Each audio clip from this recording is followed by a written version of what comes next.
Nacional, um programa da AltV em seu 12º ano de existência, a primeira TV na internet. E hoje eu estou recebendo duas pessoas de grande capacidade e que eu acho que vai trazer um debate muito legal. Um sobre câncer de próstata e o outro sobre a necessidade de inserir alguns conceitos jurídicos na educação desde a mais tenra idade. Para isso eu estou recebendo aqui a doutora Márcia Sobrani, que é professora de Direito Constitucional da PUC, uma grande faculdade de Direito aqui, e outras faculdades também, Faculdade de Anhanguera. Doutora Márcia, é um prazer recebê-la. Muito obrigada. E também o Dr. Marco Aurélio Lipai, que é um urologista, também professor. É um prazer recebê-lo aqui, doutor. Boa tarde. Obrigado. Então, vamos começar, né? Porque vai chegar uma hora do programa hoje que nós estaremos falando, acho que, da mesma coisa. Mas vamos lá. Dr. Lipai, é verdade que ainda existe muito preconceito dos homens em buscar, em fazer aquele exame anual de próstata para saber como é que está e como é que não está? Infelizmente existe. E não é pouco, né? Hoje a gente observa que muito da população masculina efetivamente reluta em procurar o urologista, mesmo com todas as campanhas, como no final do ano nós tivemos o Novembro Azul, que foi amplamente divulgado pela Sociedade Brasileira de Urologia, teve um evento em Brasília sobre isso para fazer uma divulgação nacional, mas mesmo com toda a mídia trabalhando em cima, jornais, TV, infelizmente os homens ainda não chegam da forma como nós gostaríamos e que nós orientamos que eles devam chegar ao consultório. Então eu vou atribuir isso àquilo que a gente também fala muito aqui, que é o machismo brasileiro, né? Quando a gente fala machismo, não é preconceito não, viu? É uma cultura, é uma forma de educar e infelizmente passa-se para o homem que com ele nada vai acontecer, porque ele é o super-homem desde menininho, né? Doutor, o câncer de próstata hoje atinge todos os homens em todas as idades ou há um percentual diferenciado? Não. Os homens hoje, e essas diretrizes no final do ano, não só da sociedade brasileira, mas da sociedade americana e da sociedade europeia, mudou-se um pouquinho nos últimos tempos. Os homens, antigamente, a partir dos 40 anos, eram orientados indiscriminadamente a procurar o urologista. Hoje, do que a gente fala de screening, ou seja, do rastreamento da doença. Considerando que a partir da década de 90, com o advento do PSA, que é um marcador antígeno prostático específico, uma dosagem de sangue, chamada dosagem sérica, efetivamente veio mudar alguns conceitos nessa área. Mas com o passar do tempo, a gente observou que com o diagnóstico precoce, não necessariamente nós mudaríamos a perspectiva de vida. Então, chegou-se à conclusão que o ideal é que nós começássemos a selecionar os pacientes pela conversa, pelo exame físico, pelos exames acessórios, exames de laboratório. E a partir daí ver qual era aquele paciente que efetivamente é candidato a um evento chamado câncer de próstata. Nos últimos anos, a gente pode dizer que aproximadamente 60 mil brasileiros irão desenvolver ou manifestar o câncer, serão diagnosticados como câncer de próstata, mas não necessariamente eles vão vir a falecer do problema, tá? Então a condição não é câncer é igual à morte, muito pelo contrário. Hoje a gente considera que aqueles pacientes por volta dos 45 anos comecem de um modo geral, comecem a procurar o urologista, o consultório, para que possam ser orientados, diagnosticados. E a partir daí, qual exame vai ser feito, como que a gente vai conduzir esse caso. Então, começa daí que ele não precisa ter o receio de que a consulta médica é igual a um toque de próstata. Se nós falarmos sobre câncer de próstata e toque, eu acho que nós homens, nós estamos muito atrasados, considerando que as mulheres saíram na nossa frente. E as mulheres hoje são uma grande aliadas dos urologistas, porque quando elas se preocupam ou amam seu esposo, seus filhos, né, elas estão orientando a que eles vão procurar o urologista. E muitas vezes elas não citam, mas no inconsciente delas porque a partir da adolescência, a menina hoje procura um ginecologista e muitas vezes acompanhada da mãe. E não tem, vamos dizer assim, desconforto maior do que uma moça, uma senhora ser examinada por um ginecologista, seja ele do sexo masculino ou do sexo feminino. E se nós lembrarmos que o número de câncer de colo de útero caiu de forma absurda nas últimas décadas, é porque as mulheres procuraram ginecologistas na década, baseado no começo da década de 70 especificamente. E naquela época a gente não pode esquecer que era um tabu a mulher ir ao ginecologista e ser examinada, ser submetida a um toque vaginal. Mas elas foram, elas saíram na frente e elas venceram essa batalha. Então, as mulheres, nós temos que parabenizá-las e seguir o exemplo dela, porque é muito mais constrangedor para a mulher ser examinada do que o homem, porque não envolve só um exame simples de uma vagina, no caso da mulher, tem a mama também. Então, a mulher é muito mais exposta, se assim podermos dizer, do que o homem, né? Eu costumo brincar, no bom sentido, falando que o toque de próstata não leva mais do que 15 segundos. E, efetivamente, ele vai nos dar muita informação.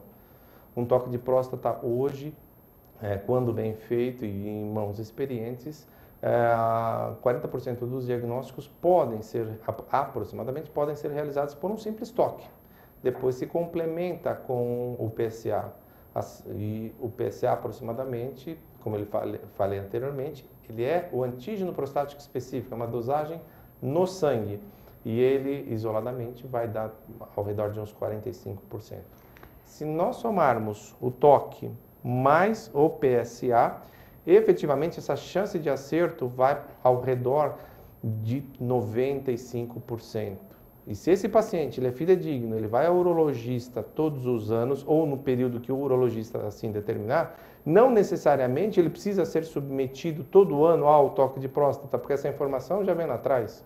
O câncer não vai dobrar de tamanho de um dia para o outro, ele vai levar um tempo, especificamente o câncer de próstata, que leva ao redor de 2 anos para ter uma multiplicação celular. Doutor, e só o PSA necessariamente quer dizer que há algum problema? O PSA alterado?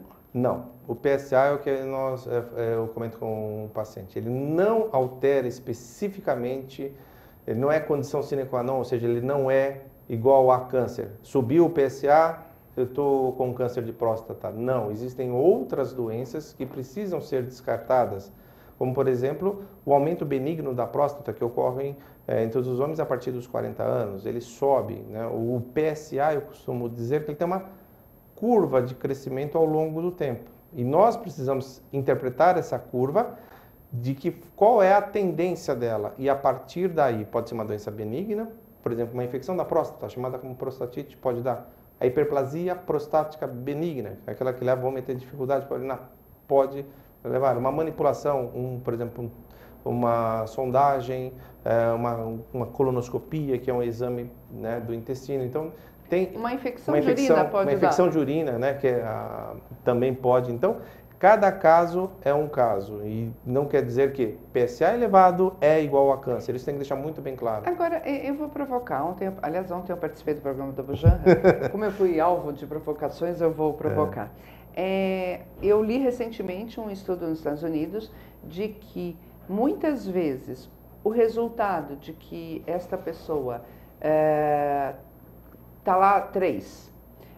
Eu vejo muitos médicos optando pela cirurgia com um PSA que antigamente não fazia cirurgia. Está havendo uma antecipação de muitos procedimentos cirúrgicos e que, por esse estudo, não necessariamente este indicativo faria com que aquela pessoa viesse a ser portadora de câncer. Ou seja, faz o procedimento cirúrgico, sofre algumas sequelas, eventualmente continência urinária, a própria fertilidade, sim, né? Com certeza. Como é que o senhor está vendo esse estudo? O senhor acha que, infelizmente, essa prevenção médica de hoje, vê um negocinho, tira as mamas, vê não sei o que lá, tira... não está havendo uma exacerbação que, no fundo, poderia não dar em nada? Foi como nós comentamos. E que, aliás, eu quase dei parabéns ao senhor, porque é perfeito o seu raciocínio, perfeito.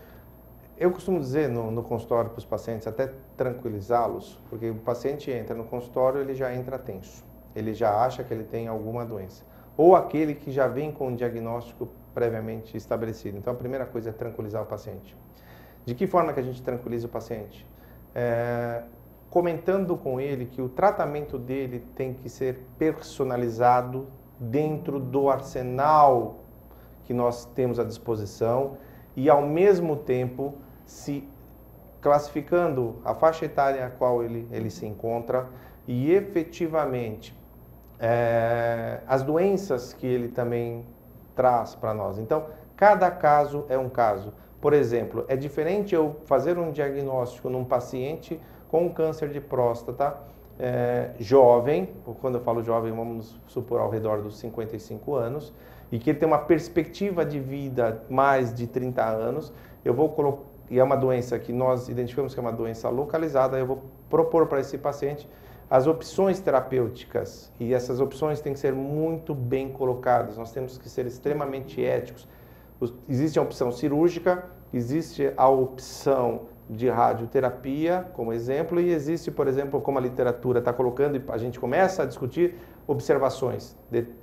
Mas isso considerando o que eu estou encontrando, o que eu estou vendo dos exames previamente identificados. Diferente de um paciente que chega por volta dos 80 anos com um diagnóstico de câncer de próstata afirmado, você começa a afirmar que você deveria ter pedido PSA para esse paciente, você deveria submetê-lo a uma biópsia, você vai fazer cirurgia, você vai fazer rádio ou você vai tratá-lo de forma expectante? A literatura mostra, tá, que pela perspectiva de vida que ele tem e pela idade com que ele iniciou a doença, não necessariamente ele precisa ser tratado, ele pode ser observado. E isso passa a ser, se você não está muito bem preparado, como é que você vai convencer o paciente do contrário? Então, as formas de tratamento hoje, elas têm que ser, elas não podem ser estandartizadas, elas não podem ser padrões. Nós temos que discutir com o paciente o que nós temos hoje em medicina e o que tem de melhor para ele. E a gente tem que sempre resumir de uma forma, qualidade de vida. Muitas vezes eu brinco com os pacientes, mas brinco no bom sentido, com uma forma muito séria e muito responsável.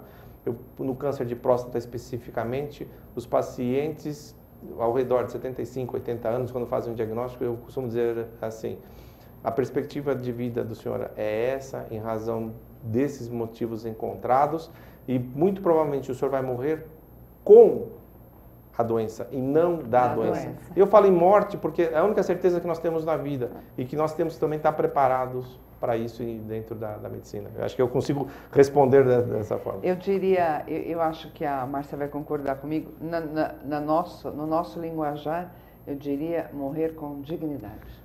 Exatamente. Porque qualidade de vida, eu acho que a medicina até fornece, mas dignidade dá para discutir. Eu gostaria de fazer um parênteses, desculpe, considerando, vamos discutir um pouquinho de ética na medicina. A gente tem que, antes de a gente propor um tratamento, a gente tem que ter um respeito pelos pacientes, pela doença em que eles se apresentam. Eu até costumo brincar com os pacientes, eu não tenho culpa do problema que está entrando no meu consultório, mas eu estou aqui para responder e procurar fazer o melhor para o paciente. E para isso a gente tem que ter muito respeito com o paciente, a gente tem que ter tempo para conversar com o paciente, a gente tem que escutar o paciente, a gente tem que examinar o paciente. E garanto que muitos dos problemas médicos, se nós voltássemos um pouquinho ao passado, mas sem esquecer o que nós temos de ser, na nossa tecnologia hoje, dentro que a gente pode oferecer, é muita coisa. E se nós tivermos possibilidade de fazer isso, nós estaremos fazendo uma medicina de excelência. Eu tenho certeza que saudade daquele médico de família, né, que conhecia toda a tua vida desde o começo, era muito mais fácil para ele. Por telefone ele chegava a diagnosticar, não é, Márcia? Humanizar a medicina. Voltar a humanizar a medicina. Nós precisamos trabalhar nessa tecla, humanizar a medicina. Márcia, conta pra gente da sua tese. Né? Eu achei interessantíssimo, acho que penso muito parecido com você, mas é claro que você aprofundou o tema, então eu queria que você falasse sobre ela. Ok, né? Então vamos lá. A tese é uma tese recente, recém-defendida, no início deste ano, que me fez com que eu angariasse o título de doutora. E o que me despertou, o tema específico, né, da tese, foi o resgate da cidadania, né, mas vindo desde tenra idade. A ideia de que inserir também alguns conceitos jurídicos como bem, você colocou, Rosana, mas conceitos jurídicos com base constitucional, não retomando um passado que tivemos em termos dos estudos, né, dos problemas brasileiros, da educação, SPB, né? Da educação moral e cívica, que teve o seu parcial mérito, sem dúvida alguma, no período, mas associado a um regime que tivemos no país, um regime militar, onde os livros eram previamente formulados, estabelecidos e direcionados pelo sistema de governo então vigente. A ideia não é retomar isso, ao contrário. O despertar do tema da tese, na realidade, foi justamente o meu contato com os alunos na Faculdade de Direito. Então, ministro o Direito Constitucional, e muito me espantava o jovem, normalmente recém-ingresso aos bancos universitários. Numa faculdade de Direito. Numa faculdade de Direito, ao perguntarmos a respeito do seu poder legislativo, os poderes constituídos, o poder executivo, o poder legislativo, poucos sequer sabiam. E alguns deles, muitos já tendo inclusive exercido o direito, né, direito-dever de voto, né, aos 18 anos. E nem sequer sabendo a atribuição do Senado Federal, a atribuição da Câmara dos Deputados, a representatividade dessas casas parlamentares. E aí começamos, né, a despertar para isso. E optaram pelo curso jurídico. O que dizer então a respeito dos demais jovens brasileiros? A ignorância política na acepção do termo, por favor, visivelmente presente. Então, algo a se pensar a respeito. Como fazer essa ignorância política, se não dissermos retroceder, né? Mas projetar mesmo. Exatamente. Como eliminá-la, mesmo que paulatinamente. Não podemos nos distanciar da educação. Claro que é uma proposta que, em hipótese alguma, elimina a educação básica, o seu currículo, né, imprescindível e já existente, previsto pela Lei de Diretrizes e Bases, sem dúvida alguma, mas algo como um caminhar, né, em paralelo e buscando, por isso, um futuro diferenciado. Porque a nossa sociedade, embora a sociedade seja algo, quem é a sociedade, né? Não há como personificar, mas os integrantes da nossa sociedade, portanto nós, cidadãos como um todo, carecemos do quê? Carecemos da ética, carecemos de valores morais, de valores éticos, que estão muito distanciados e acabamos constatando isso nos próprios jovens de hoje em dia. Então, como irmos retomando isso? Como incutirmos, não no sentido de algo de cima para baixo, ao contrário, em algo de fazer com que aquele preceito constitucional, íncito no parágrafo único, do artigo 1º da Constituição, todo o poder emana do povo, conscientizar o cidadão de que o poder é dele, que ele é o titular, de mudar um pouco a ideia que o cidadão tem com relação ao Estado, porque o cidadão brasileiro é mestre em se indignar com tudo, mas na hora de ser chamado a coparticipar, aí é complicado. Eu vou além, Márcia. Quando você fala que não pode vir de baixo para cima, eu enxergo assim. De cima para baixo. De cima para baixo, eu enxergo assim. Você dando aula para estudantes de direito, eu dou muita palestra e eu brinco, e é um momento de tensão na palestra quando eu falo assim, bom, eu vou começar aqui do artigo 5º, cada um vai falando um direito fundamental. Do artigo 5º, tá bom? Não. Né? Então, se estudantes de direito não conhecem o artigo 5º, né, é porque eles vão aprender, mas nós observamos entre colegas, e eu acho que o doutor também entre os médicos, eles têm toda a ética, toda a moral na profissão e não tem como cidadão porque não foram educados. Então estão jogando cigarro na rua, estão jogando papel no chão. E cidadania, né, não são só direitos, mas deveres. Não é só profissional. Temos deveres, não é só profissional. Cidadãos, sem dúvida alguma. É perfeito, porque eu acho que você continua formando os seus alunos muito bem, com conceitos do direito constitucional, mas eu acho que, infelizmente, você tem certeza que vai ser no âmbito profissional e não no âmbito social. Social. Onde agora não podemos o quê? Dissociar o respeito e a tolerância. Solidariedade. Solidariedade, né? Que aí nós temos aí os direitos fundamentais, ou direitos humanos, né? De terceira geração, indo para a quarta, segundo Norberto Bobbio, e assim por diante. E a questão da educação no próprio preceito constitucional, como tendo um dos seus objetivos, o preparo do indivíduo para o exercício da cidadania.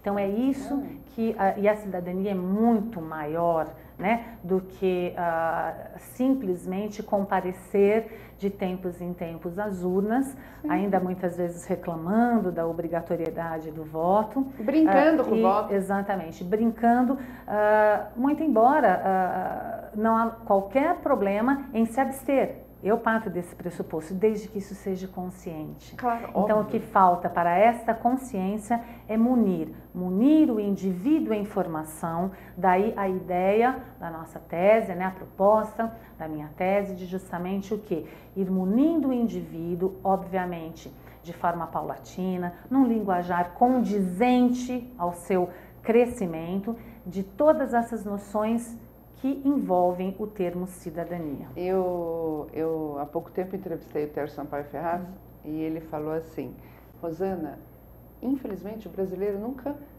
absorveu o espírito da lei.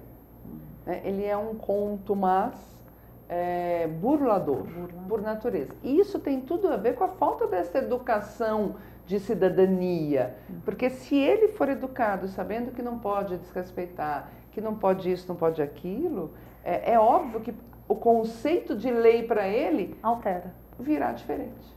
E na formação, a ideia na formação disso é fazer com que o indivíduo, o jovem em formação, a criança e o jovem em formação, ele realmente passe a se sentir protagonista do seu país. E não um mero coadjuvante e participante enquanto lhe interessar. Né? Ele na realidade, tem que ter essa noção de que o futuro, inclusive, desse país também está dentro da sua responsabilidade. E o que me entristece é que esse jovem hoje não vai ter tempo, talvez, de assimilar isso para que os filhos dele venham cidadãos. Mas eu acredito que se a gente começar já, em 2 décadas, a gente pode começar a ter um país melhor em vários sentidos, com a educação. Sim, sem dúvida, não dá para dissociar da educação em todos os sentidos. E é essa a noção do indivíduo inserido num todo maior. É muito legal.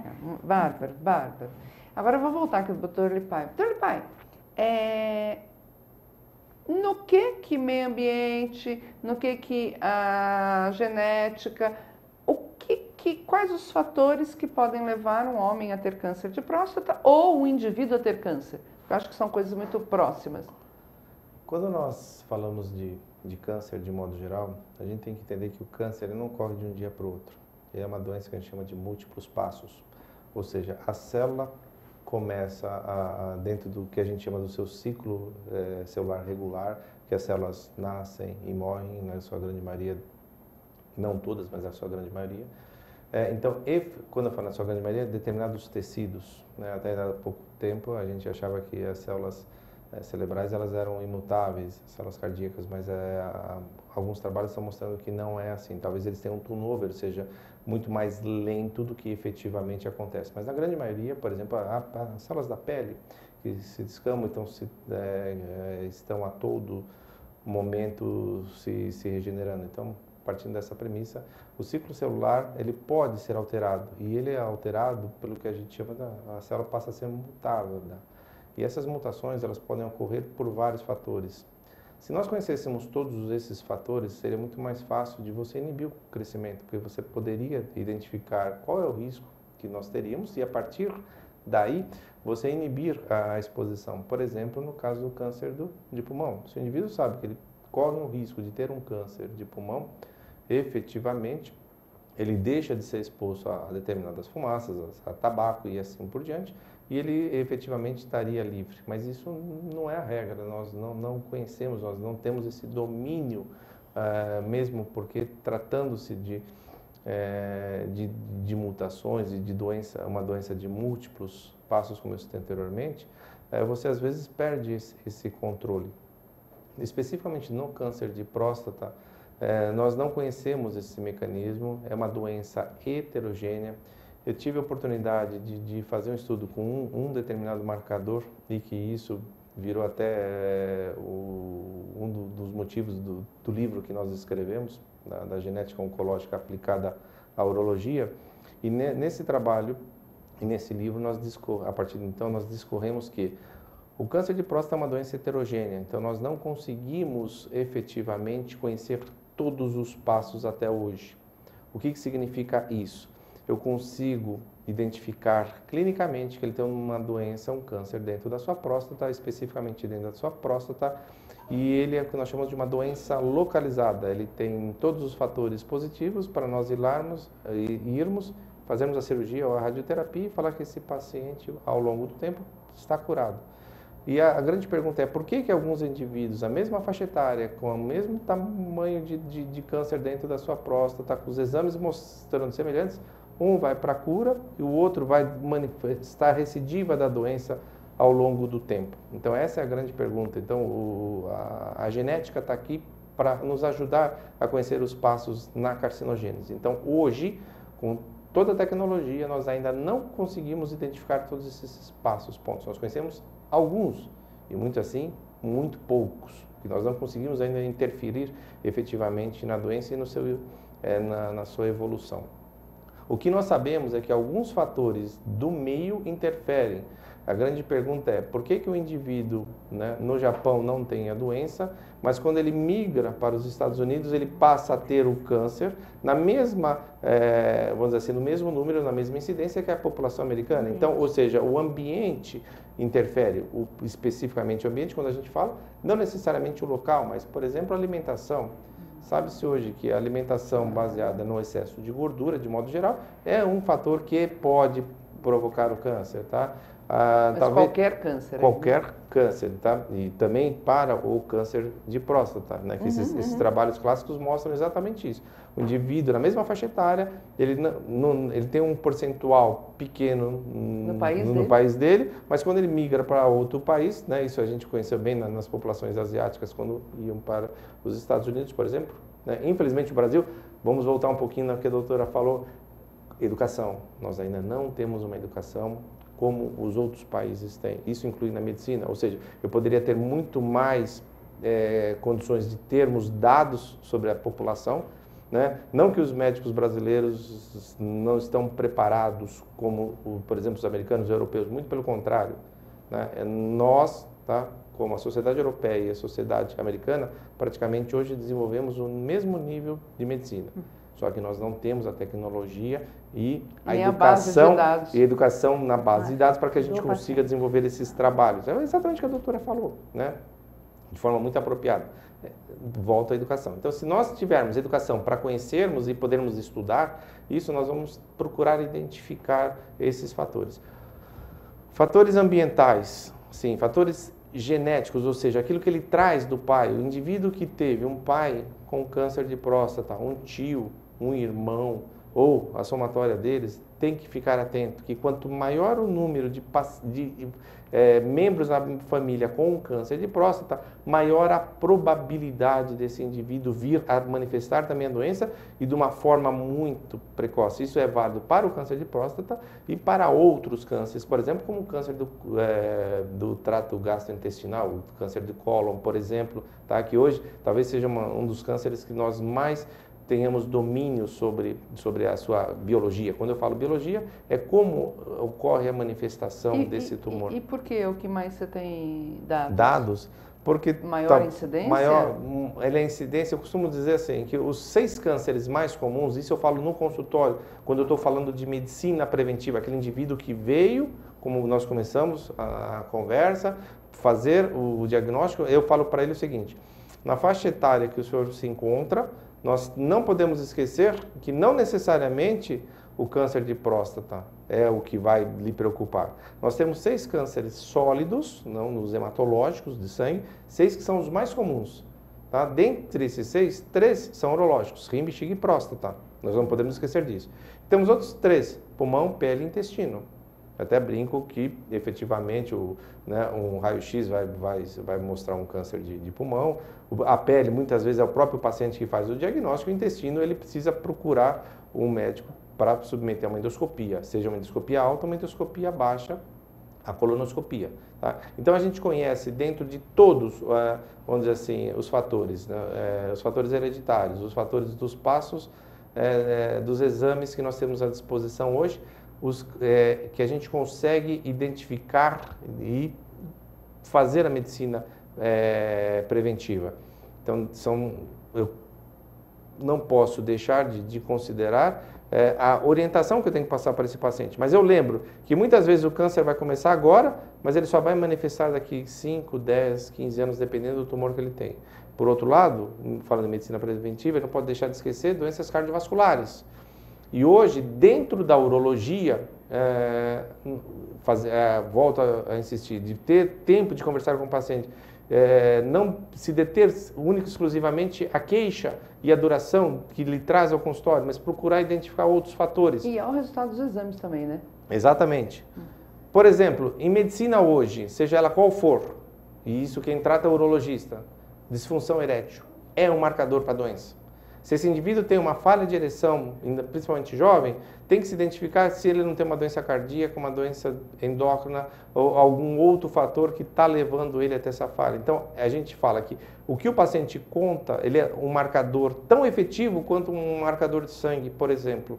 Então, é a partir desses detalhes que a gente considera. E especificamente, né, tratando-se de câncer de próstata ou qualquer outro câncer, a gente tem que sempre estar detalhando na história e procurando buscar qual é o fator que o levou a manifestar ou que ele possa vir a manifestar. Eu vou até fazer um paralelo com isso que o senhor está colocando, né?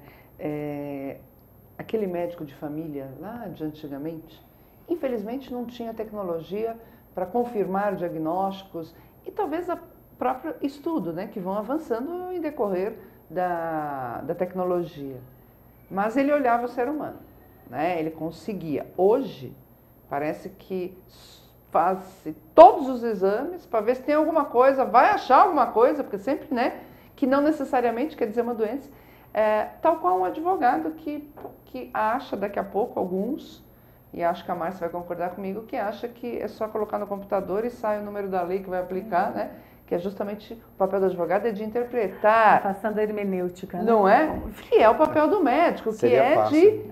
Exatamente, Isso não seria muito fácil em qualquer área. Mas né? o senhor não vê que há, infelizmente, um caminho meio que comercial da medicina indo para esse lado? Na minha opinião, essa é uma opinião pessoal, deixar bem claro, eu acho que está tendo uma inversão de valores. Uma inversão de valores. A gente não pode deixar de simplesmente pelo cotidiano nos vencermos aquela movimentação dos planos de saúde, que hoje na grande maioria os médicos trabalham para plano de saúde ou para a assistência médica do Estado. Isso também, volta-se, é educação. Educação, porque o ideal hoje é que da mesma forma, eu valorizo muito os professores de modo geral, muitos, mas muitos deles acabam não conseguindo fazer um trabalho de excelência pela forma em que as coisas se encontram, né?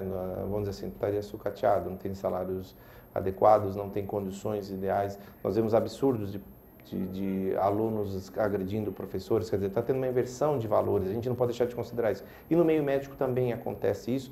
Vide, na minha opinião, tá? É uma opinião pessoal e não é uma questão política, não é uma questão política, mas eu acho, na minha opinião, é uma vergonha para um Estado como o Brasil, se a gente pode puxar. Nós temos que importarmos médicos para trabalharmos aqui. Nós temos escolas de medicina em números suficientes, nós temos médicos suficientes, nós temos um excelente Conselho Federal de Medicina, um excelente Conselho Regional de Medicina, se tratando do Estado de São Paulo, eu não posso falar pelos outros que eu não conheço, mas pelo Estado de São Paulo.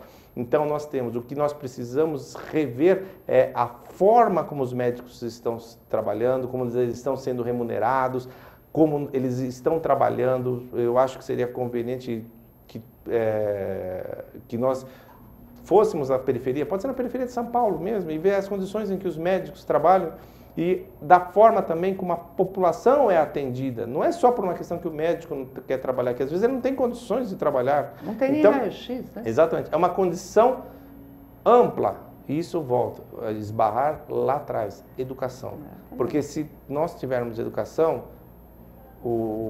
nós vamos saber reivindicar as coisas de uma forma muito mais inteligente, tá? Para que a gente possa retribuir o imposto que nós pagamos, e que não é pouco, para a sociedade. E na verdade, a função do médico mais poderia perfeitamente ser suprida por uma equipe multidisciplinar que custaria menos para o governo. Com certeza. Porque a gente sabe que 80% dessa medicina é o quê? É a febre, é a tosse, é a diarreia, não é isso, doutor? Exatamente. Então não precisa necessariamente. Né? Eu acho que nessa situação o Estado devia se espelhar um pouquinho na iniciativa privada. O que os planos de saúde fazem hoje para minimizar os seus custos? Ele cria, exatamente o que você falou, equipes multidisciplinares que vão muitas vezes identificar doenças crônicas. Parece que eles estão gastando mais mandando uma enfermeira à casa, coletando exame na casa do indivíduo. Não, eles estão diagnosticando, que eu falei, fazendo medicina preventiva. A hora que ele consegue tratar a doença na sua base ou identificar ela precocemente, o custo lá na frente é muito mais baixo. Tá? Isso é contudo, se tratando em qualquer segmento da economia desse país, né? Não só na medicina. Deixa eu mostrar. O doutor tem um livro, chama-se Genética Oncológica Aplicada à Urologia. Doutor, lá o senhor faz o exame genético para diagnosticar o câncer? Ou diagnosticar, na verdade, não, para achar o remédio que poderá ser melhor aplicado? Ou é muita onda e ainda não é tanta necessidade? Ou, enfim, eu acho que essa questão do exame genético, e aí eu vou provocar a Márcia que está aqui do meu lado, não houve debate na sociedade sobre ele, não é verdade? Não. Tratando da sociedade brasileira, não houve debate. Eu acho que esse debate é um debate muito mais amplo, porque a gente não pode deixar de discutir em custo-benefício. Eu não estou agora falando especificamente de um determinado tipo de doença específica, por exemplo, vamos fugir um pouco da urologia para mama, câncer de mama, tá? E que tem determinados marcadores e que você consegue identificar se o tratamento pós-cirurgia, pós-rádio, a quimioterapia específica ou, né, algumas drogas mais específicas do ponto de vista genético estão sendo efetivas ou não. Então, nessa situação específica, é válido, ponto. Não se discute. Nós temos tecnologia para isso em alguns tipos de tumores e os oncologistas, de modo geral, eles são as pessoas apropriadas para isso e nós temos excelentes oncologistas. Então, nós temos sim que fazer, mas são situações específicas, não se aplica a uma população de modo geral. A gente tem que tomar muito cuidado enquanto, vamos dizer assim, profissionais da área, em saber explicar e saber diferenciar. Quando eu falo de saúde pública nesse país, nós temos que discutir custo. Uma vez eu tive a oportunidade acho que vale a pena ilustrar, eu tive a oportunidade de trabalhar numa discussão clínica, numa apresentação num grande hospital de câncer aqui em São Paulo, falando se nós devíamos ou não pedir o PSA para todos os pacientes de modo indiscriminado, ou seja, o screener, né? E coube a mim aplicar que nós não deveríamos usar o PSA rotineiramente, e para o outro colega ele deveria falar que sim, que nós deveríamos, tá? Seria o ponto e contraponto. E quando estava elaborando os meus argumentos, eu falei assim, o que eu vou pensar para dizer não vou pedir o PSA? E a minha tarefa não era fácil, porque todo mundo sabe, todo mundo fala em PSA há muito tempo. E aí eu comecei a fazer um levantamento no Instituto Nacional de Câncer aqui no Brasil e com alguns dados também correlatos dos Estados Unidos, que nisso eles são muito bons, né? Se a população a partir dos 40 anos até 70, nós fecharmos nessa faixa etária de 40 a 70, se o paciente fosse a uma consulta médica, fizesse um exame de toque, pedisse o que a sociedade brasileira recomenda, que são alguns exames, não são muitos, um exame de urina, um exame da função renal, um ultrassom e o PSA, nós fizéssemos isso. nós chegamos e rastreássemos toda a população brasileira, nós iríamos gastar hoje, aproximadamente em valores de hoje, mais de 3 bilhões de reais. Eu acho que é um valor absurdo, enquanto nós estamos considerando que a população está morrendo de fome e tem outras doenças que são muito mais efetivas, tá? Que a gente precisa tratar. A própria dengue que está aí. Como dengue, como verminoses nesse país, é só andar um pouquinho por esse país a gente vê. Então a gente tem que tratar a saúde pública de modo geral antes de falar de doenças específicas. Então é isso que o Estado tem que voltar. E aí envolve o chamado custo-benefício. E isso, por incrível que pareça, é ético. Não é que eu estou deixando de atender outros. Isso eu estou falando de medicina básica. E ética na coletividade, porque agora eu vou ter que provocar a Márcia com outra questão. Né? Haverá um momento em que os brasileiros vão ter que se apoderar do pacto social para discutir o orçamento público. Não é? Então, se você defende uma tese com louvor de que falta a educação até mesmo para a pessoa ter noção do que é ser cidadão, do que é uma cidade. Chegar à discussão de um orçamento de pacto social. Então, veja o quanto nós temos que correr, Márcia. Não é? Com grande atraso aí. Mas não é impossível. Não é impossível. Não é impossível. Tem que iniciar. Urgentemente. Não é? E o que você pensa em fazer com a sua tese? Você vai encaminhar? Você vai... O que você está pensando? Porque a Associação das Advogadas, a ASAS, vai encaminhar um projeto de lei e estamos estudando só a forma educacional, porque nas diretrizes, na lei de diretrizes, há a previsão de inserção da filosofia e algumas escolas ou educadores acham que a questão de gênero estaria aqui. Eu acho que não. Eu acho que não é uma questão filosófica, até porque a filosofia negou a mulher durante anos a fio. Então eu não. É sociológica. Não é? Então, como é que você pretende dar encaminhamento? Eu acho fantástica a ideia, acho que ela vem recheada de conteúdo, que é o que falta, não é? O que você está pensando? A ideia, vejam só, já existe existem projetos aí apresentados no sentido de inserir o estudo da Constituição, alguns tópicos, já no ensino fundamental e médio. Mas só no direito, né? Mas a ideia não é a partir da Constituição, que temos que considerar que a Constituição é a lei fundamental do Estado, que traz o estatuto jurídico-político para todos os cidadãos, onde de lá tiraremos e partiremos todos os direitos e deveres, não podemos esquecer dos deveres, né? Cidadãos também.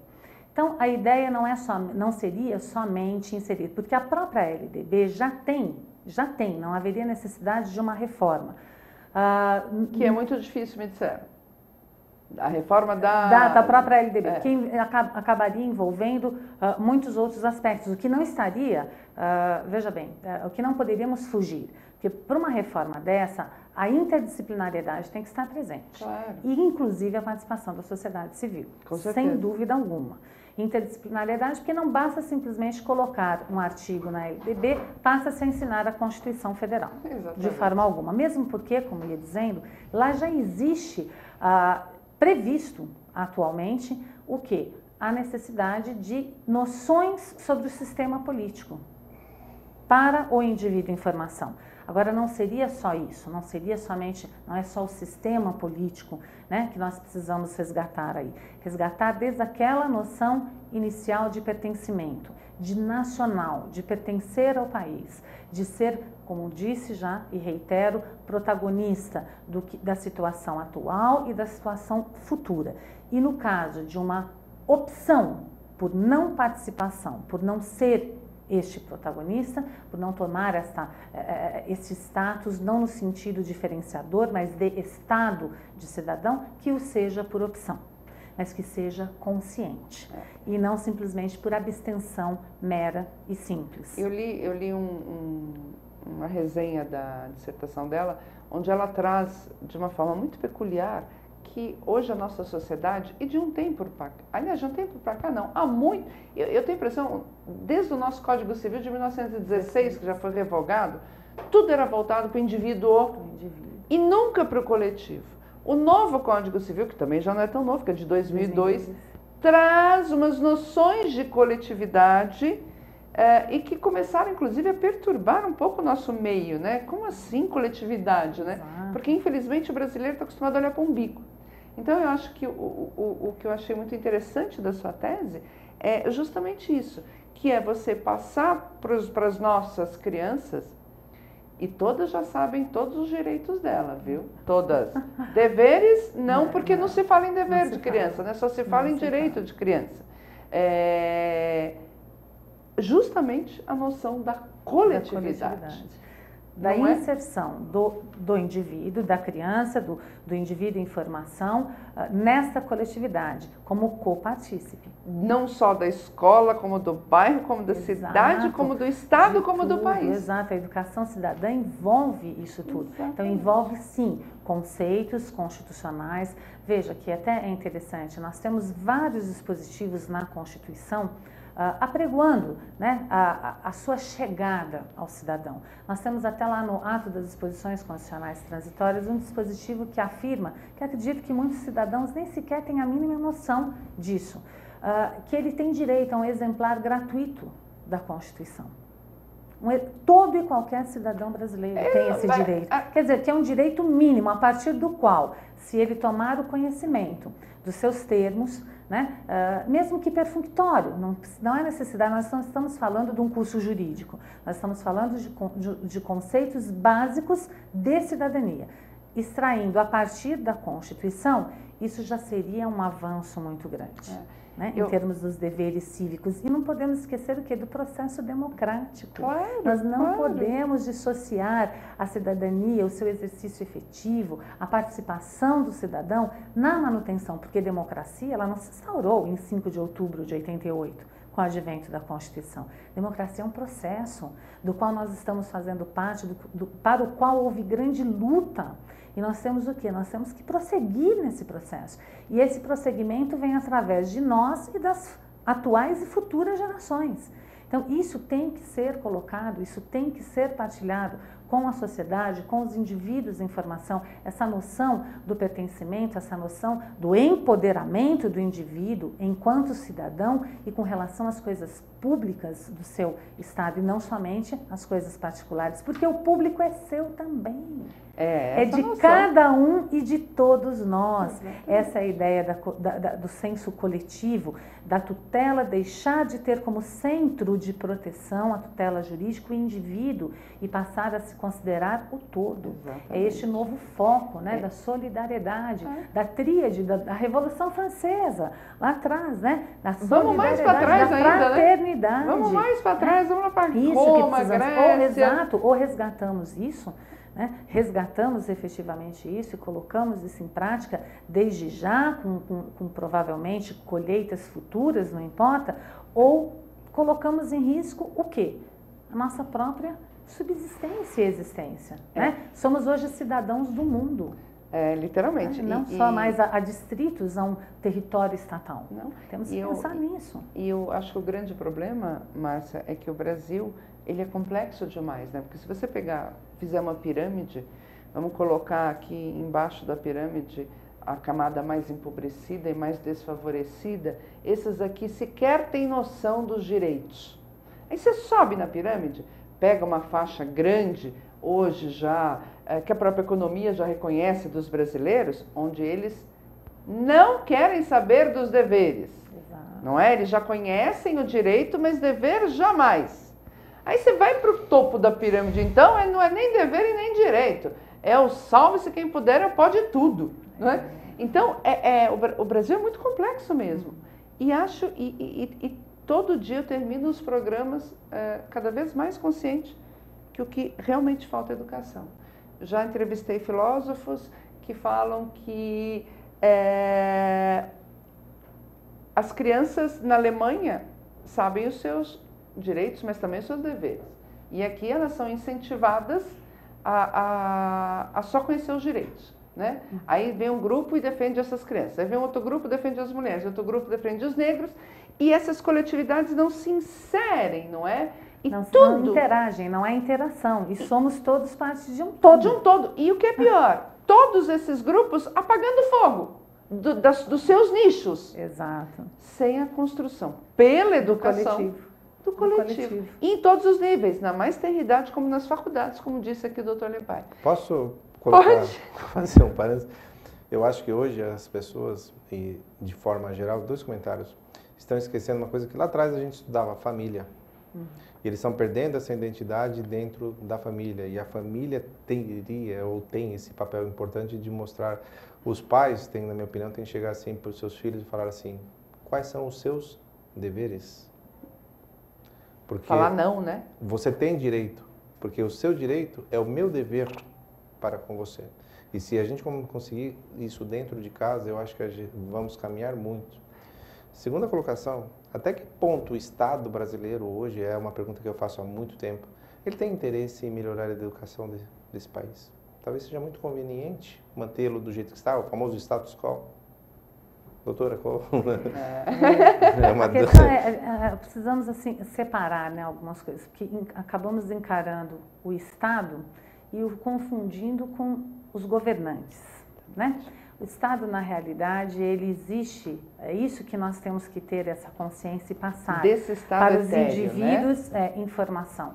O Estado, ele existe, ele está lá em função de uma sociedade politicamente organizada. Para isso ele surgiu, é o princípio da instrumentalidade estatal. Ele é um instrumento para que nós, né, para que a sociedade, nós, cidadãos integrantes dessa sociedade, consigamos atingir o quê? O famoso bem comum, que varia no tempo e no espaço, né? Aí, e vem variando no evoluir histórico também.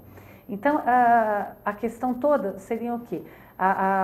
Não, por favor, sem entrar em questão de governo atual, por favor, de partidos, algo apartidário mesmo, mas a questão governamental. Será que os governos que vêm se sucedendo têm interesse em um povo, né, educado, política e juridicamente, né? Consciente dos seus deveres cívicos, do que pode cobrar? Temos instrumentos constitucionais maravilhosos de participação do povo. Veja a própria informática. Nós já falamos hoje na e-democracia, ou democracia digital. E isso faz parte dos meus estudos na minha tese. E o que se constata, ou o que eu constatei, né, através de estudo de outros aí, precedentes, que apesar desse instrumento maravilhoso, que, né, chegou aí com esse avanço tecnológico, o que temos em termos de hoje? Aqueles que anteriormente já eram engajados nos termos estudados offline, são os que continuam engajados online. Então, outra questão cultural e educacional, se apropriar desse instrumento maravilhoso que é a informática, que para isso, para direcionar o jovem na participação, no conhecimento cidadão, e não simplesmente para a participação das redes sociais. Para brincar, né? Para jogos e brincadeiras, Márcia, mas se apropriar desse instrumento. São 360... Então são ideias aqui, né, que estão surgindo. São 360 milhões de celulares no Brasil. 360 milhões. Todos quase podendo acessar a internet. O problema é o que está à disposição deles, né? Que é, voltamos, Instagram, para o que se busca Facebook. A internet. Exatamente. Para o que se busca. Infelizmente, nosso tempo está se esgotando. Doutor Marco, foi um grande prazer recebê-lo. A palavra é sua para se despedir e últimas recomendações. Um prazer é nosso estarmos aqui, agradeço a oportunidade e lembrando que antes de tratarmos qualquer câncer ou qualquer doença, eu acho que vale a pena nós falarmos em medicina preventiva. Buscar o médico em todas as faixas, nem que seja para uma orientação, e a partir daí eu tenho certeza que ele terá uma melhor qualidade de vida. Obrigado. Obrigada. Doutora Márcia, prazer recebê-la também. Muito obrigada. Suas considerações? Minhas considerações acabam residindo justamente nisso. Sem educação, não conseguiremos mudar o estado em que nos encontramos.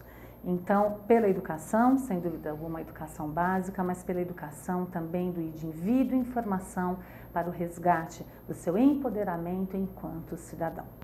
Fantástico, os dois temas fantásticos.